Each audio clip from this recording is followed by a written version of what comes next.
Oh, yes.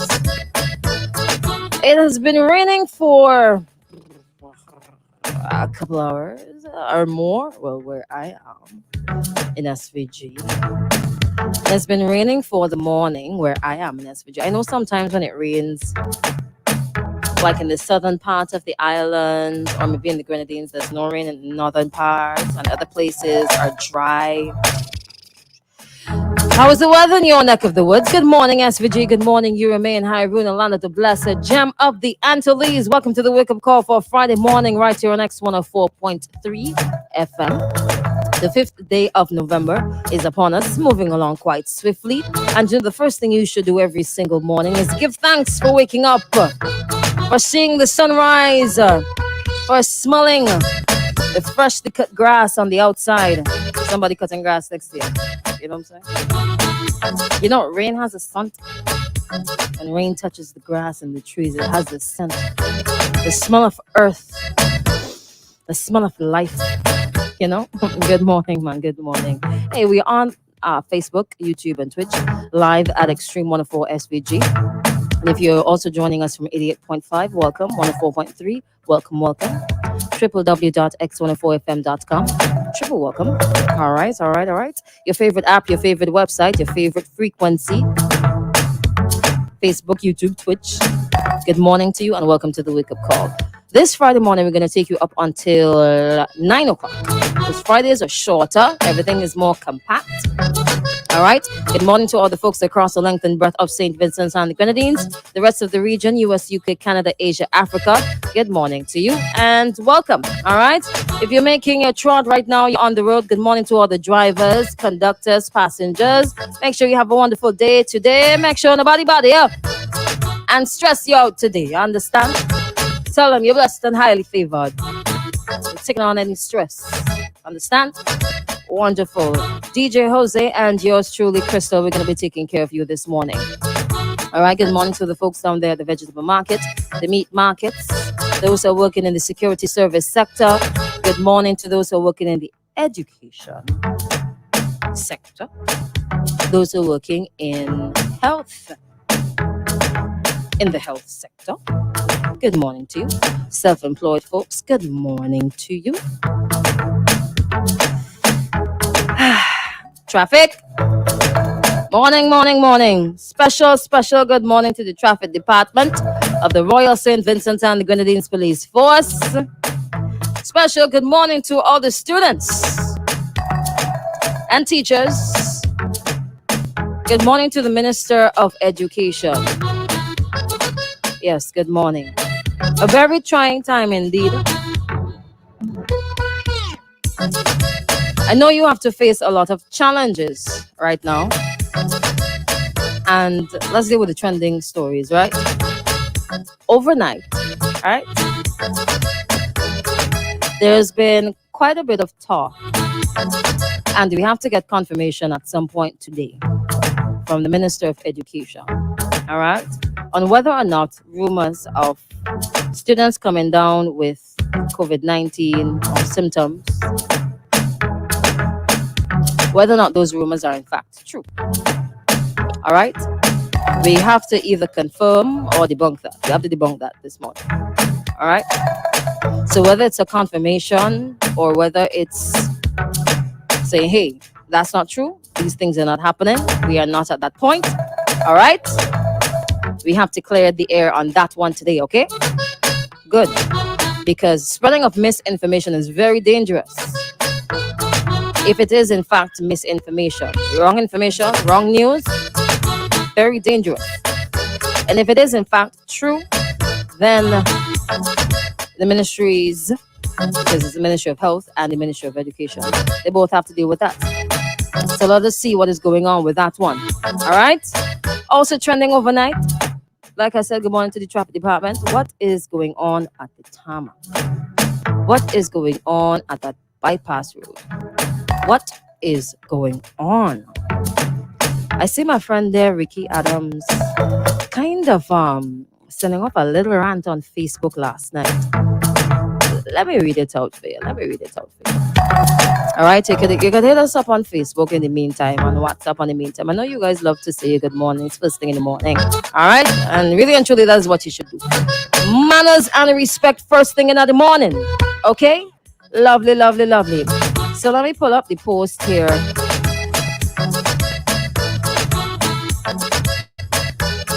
This thing's slower. Mother.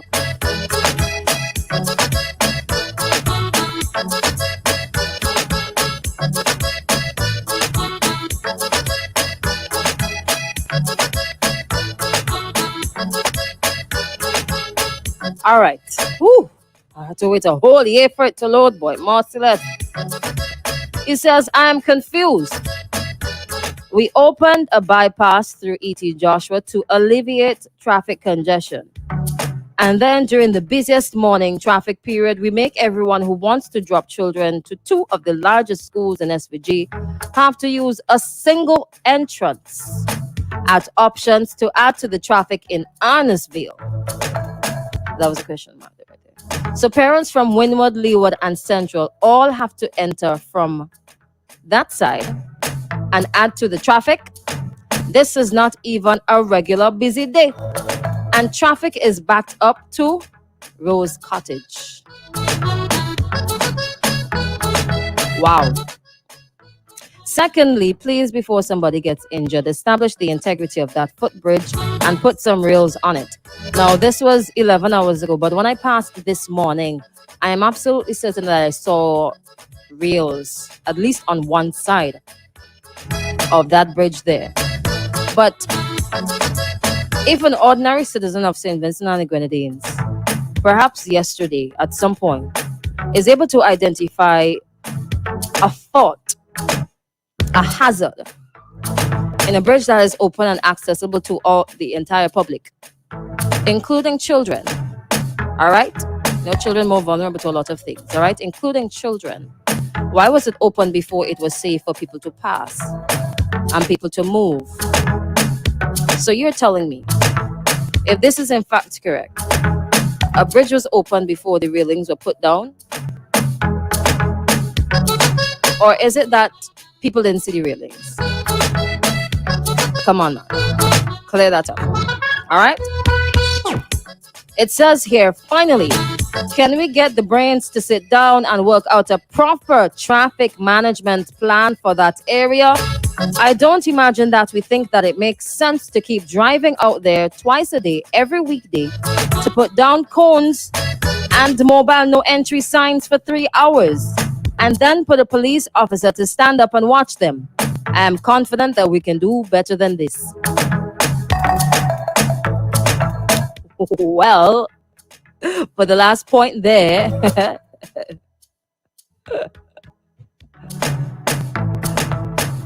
they are protecting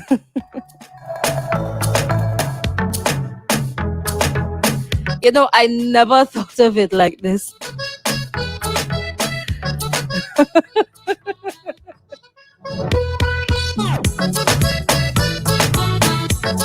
Every day.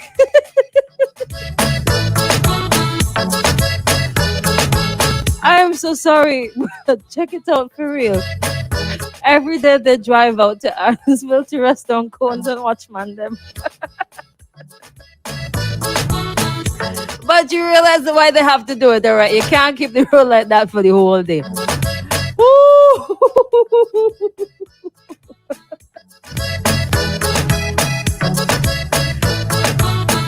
So that's how it's gonna have to be until everything is complete in Arnesville, okay?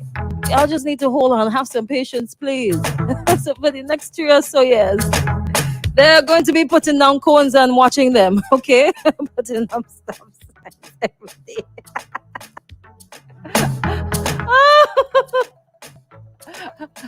Never a dull moment. Never a dull moment. You know, I'm not laughing at you, police officers. I am not.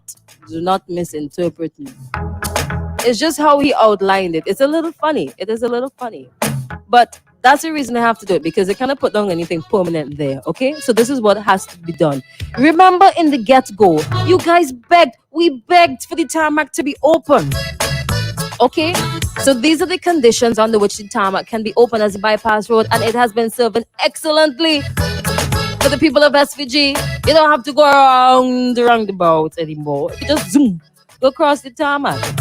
In order to facilitate that is a bit challenging. All right, so they tried their best, and it was a little troublesome at first until people got accustomed to it. Now, back to, you remember earlier this week when I shared what the traffic department released to us, and I said that it was a bit confusing, right? Cleared it up. Somebody explained it all to me. Now, they're trying their best. Ease them up a little bit. They are trying their best, all right? To meet the demands of the traveling public. Oh gosh, man, get them a little ease up this morning. They're under a lot of pressure. You could testify, you have seen them from time to time walking with the shoe bottom flopping.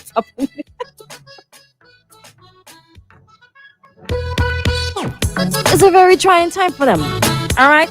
But it really defeats the purpose. It really does not help the traveling public to be backed up in so much traffic. Now, these are two major schools, as Ricky clearly outlined in his post. And a lot of people are saying the same thing. You have two major schools on the tarmac, and you have one entrance. Could something else be worked out? All right. I know that it is a test and go kind of period for the traffic department. It clearly has to be, because it is the first time that they've had to deal with so much vehicles going in to that particular area at any one time. All right. These are under special circumstances. But I'm absolutely certain that something else can be worked out. Right? I know that there's another entrance right opposite Seeker Graves there. And that was used during, I distinctly remember it going up when the ULP had a rally on the tarmac. Really, really quickly. I don't know who initiated it. I don't know who completed that project there. But that gate went up like lightning. Real fast. And vehicles were able to go in and come out whenever they needed, or on the particular day that they had the rally down there at the tarmac during elections, during 2020 elections, right? Maybe is that another option? Could that be utilized for folks who are coming from the windward side as another entrance, or perhaps the exit? I don't know. I don't have the plan for the tarmac, but I'm just thinking out loud. Maybe other persons who are road users are thinking the same thing. Because it is extremely frustrating to have one entrance. This is coming from the traveling public. This is coming from the people who have to use the road. Police officers just have to stand up there. Just like that. Now, there are two conflicting stories on Searchlight, right? One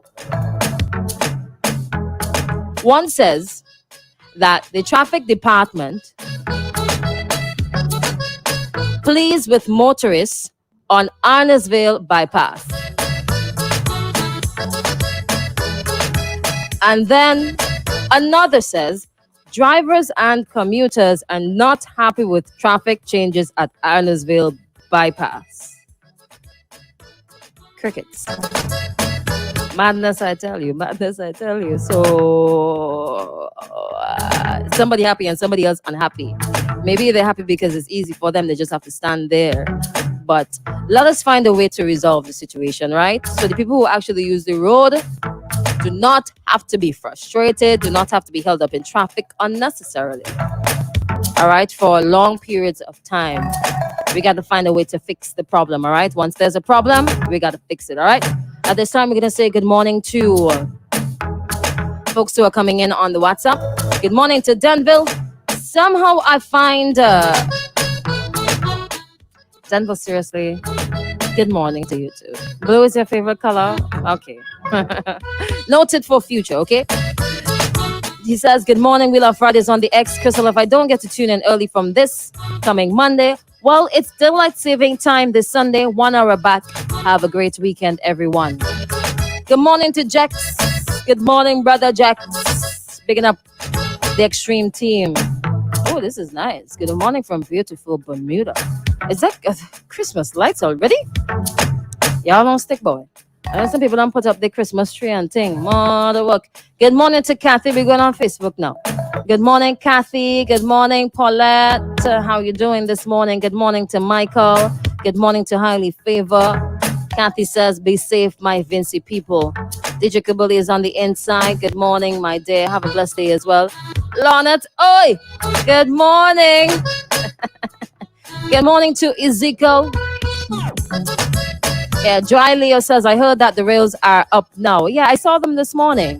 All right. Well, at least looking ahead, coming from the windward side, I was able to see the rails on the left.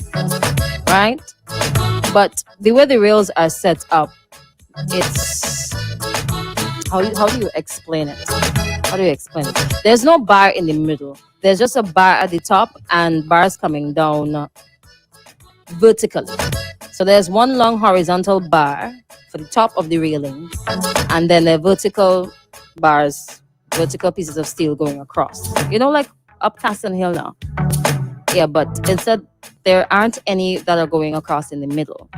And I still don't feel too comfortable walking across there with nothing in the middle, because if something ever happens, like I gone straight through that whole day. If you're holding a child who is shorter than that railing, do you see what can happen if an accident is to happen? There's nothing in the middle to really, unless I saw through the middle railing, the middle piece of steel there. I don't know, but I'm still not too comfortable with that. But I think if the railings just went up, we really need to do better than that in terms of safety for road users and safety for people. You understand? People should not have access to areas, to roads with banks that don't have railings, buildings that are not safe for users. People should not have access to those things. They should be barred off. Restricted access. Only authorized personnel supposed to be passing there. Don't tell me that you opened the thing. You knew that school was going to open on the 4th of November. Not the 4th of November. The beginning of this weekend. The 1st of November. On the tarmac there. Don't tell me that you waited until yesterday, last night, or whenever, after the bridge was opened, to put up the rails. That is unacceptable. Unacceptable. And I hope that it's not true. I hope people were seeing doubles. All right? Good morning. It's true. They are code securities. Oi! Oi, that's rough. Crystal, I'm inviting you to... Well, watch your time in this place. I'm going to Dominica. Thank you so much for the invitation. Somebody invited me to Dominica there. Claran says, blessed good morning to SVG. Pat says, morning, everybody. Morning, Marisha. Esther says, good morning, my homeland. I am looking from Curacao. I'm from Sion Hill. Good morning, Sion Hill. Good morning, Casson Hill. Good morning, Dorsetshire Hill. Rillan Hill. How many other hills they have, was it? Sion Hill, Casson Hill, Rillan Hill, Dorsetshire Hill. Sion Hill number 2. You can think of any more hills in St. Vincent and the Grenadines? No. Warner Hill. That's what? 6. Ooh. Hill 16. That's another hill. Ooh. Lime Hill. Lime Hill. I don't know. I only know 6 hills apparently. Good morning, Jose. Good morning, Joshua. Good morning, Johnny Hill. Johnny Hill. Yeah, Johnny Hill. Maroon Hill. Park Hill. Jose, where you come from? You ain't come from up, so you're supposed to know Park Hill. That's supposed to be the first thing come out your mouth, man. I must show you. Lowman's Hill. Yes, it's true.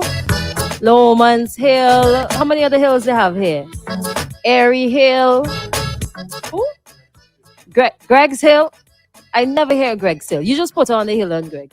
Was it Calico Hill too? They have Greg's Hill? Well, I shame. I real shame. Monkey Hill, Walker Hill. Come on, name the hills, man. Name the hills. It is real plenty hills, boy. Gun Hill. Come on, the man, Jose. Gun Hill down the road, so. Chapel Hill. I need to take a trip around this country here. The hill going over Glen.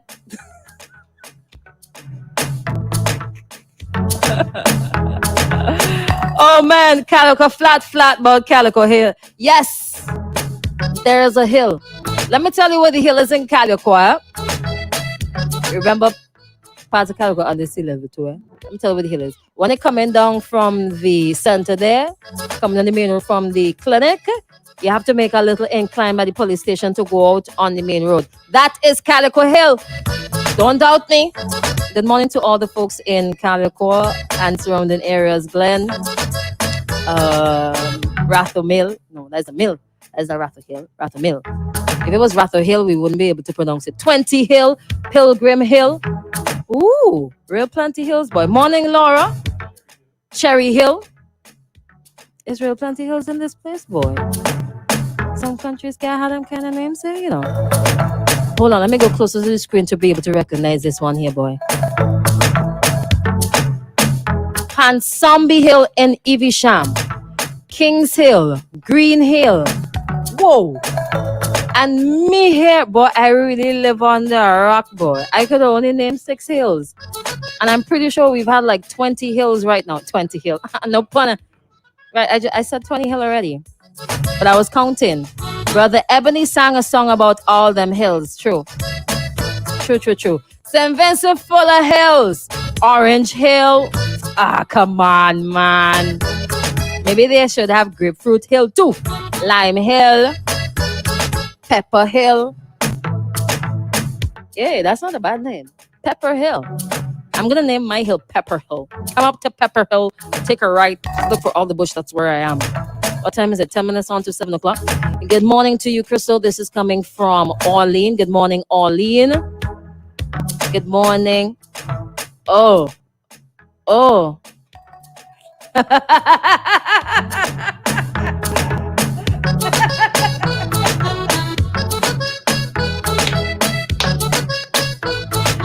Hey. Whoo. Breadfruit Hill. Coors Hill. Yeah, down on the leeward side. Yeah, real plenty hills in St. Vincent and the Grenadines, boy. More, still less. You live Flower Hill. Oh, good one. You know it. Flower Hill. Mackey's Hill. Oh my gosh. That was just such an obvious one. So obvious. I can't believe Jose couldn't come up with that one. Mackey's Hill. Because you are a van driver. You're supposed to know Mackey's Hill. Come on, man. Come.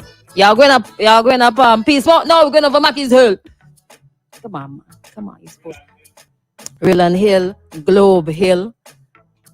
Where is Globe Hill? Watch your time in this place. Good morning, Chrissy Boo. Oxford Long Hill. Glebe Hill. Oh, Glebe Hill. Where's Glebe Hill? You mean Glebe? Is Hill they call it? Or is it Glebeland in Calico? Above Calico? Between Calico and Goldenville Choppings there. Unless that is somewhere else. Is Glebe Hill on the leeward side of the island? I need to take a tour, boy. Mother walk and visit all these hills. Whew. I might get back to going up all them hills here, boy. Oxford Long Hill. Wow. Tongue Hill. Come on, Jose. There's another one you're supposed to know. Tongue Hill. Oh, yes. Glebe Hill is in Barley. Somebody says she loves Cyan Hill. Wow. So, hear this, right? Other trending news. We have about 3 minutes. So, how do I word this? Cherry Hill. Oh, I think Jose did mention Cherry Hill too. All right. How do I word this? Now, for quite a long period of time, there were some teachers that can only be found on Facebook. I have to say some teachers. Minority, like shrink it, shrivel it down to minority, right? Extreme minority. First of all, let me say Cooley Hill. What's your time in this place? Let me say, first of all, right, that I want to congratulate all of the teachers who had students who set this year's CXC examinations. Extra special congratulations to all the teachers who had improved percentage pass rates for their classes. And super congratulations to all the teachers who had 100% pass rates for their classes. Now, there are some teachers who were assigned the role and duty to take care to prepare their students for CSEC examinations and failed to properly do so. In one or two cases, an entire class failed. Something has to be done. How is it that an entire class failed a single subject? Now, instead of taking a look on the inside and trying to figure out what you as a teacher might have done wrong in preparing your students or failing to prepare your students for CXC, you go and call the students them. In other words, dunce. So because they were not able to pass, or the students who passed rather, discredit them, discredit those students who got grade 1s and distinctions. Discredit them. Go as far as saying that it's not because they're smart, because intelligence ain't had nothing to do with that, but it's because their teachers took the time to prepare them for the exams. So if you failed an exam for CXC, in other words, it is because you are not intelligent. It has to be so. And if you got a grade 1 for a particular subject for CXC, it does not mean that you are smart. Forget about that, child. Your grade 1 means nothing. Your distinction means nothing. Because your teacher is the one who sit down and write the exam for you. Your teacher is the one who went above and beyond to prepare you for CXC. You did absolutely nothing as a student to gain that grade 1, and sometimes the grade 1 with distinction. Something wrong. Something is absolutely wrong. I remember seeing, I have time, oh gosh, boy. I remember seeing sometimes some tweets on Twitter of students in CSEC class asking their teachers for material to prepare for their exams for CSEC. A student has to go on Twitter to find the teacher, go on Facebook to find the teacher, because the teacher taking the time to be all over the place and not to do the work, or teachers and not to do the work that the government has assigned them to do. Prepare your students for CSEC. It's simple. You wouldn't be there if you were not qualified. You wouldn't. The whole class failed. And it's because of what? Failure to properly prepare them? Some people have no shame. No shame whatsoever. But you see, for the teachers that are performing below standard, for the teachers that are not taking the time to prepare the students for CSEC, 1, this is a stepping stone to A-levels. 2, it is costly. To reset an entire exam, it is time consuming. It can damage a student's morale. It can damage a parent's morale as well. It is not a case where the child isn't intelligent enough, but he or she must have the right tools to prepare them for the exam that is coming. That is the goal and the purpose of the teacher. So if the teacher ain't teaching, the principal has to be principaling and do what you need to do and get a teacher to teach. Okay? So that going forward, the school can produce better results. Okay? Fix it. Fix the problem before it gets worse. And let me tell you, fixing the problem does not mean transferring. Because if you transfer and the problem still exists, then there is something wrong. Fix the problem. All right. Let us go. Let us go take a break. We have your X News and your local weather report coming up in just a bit.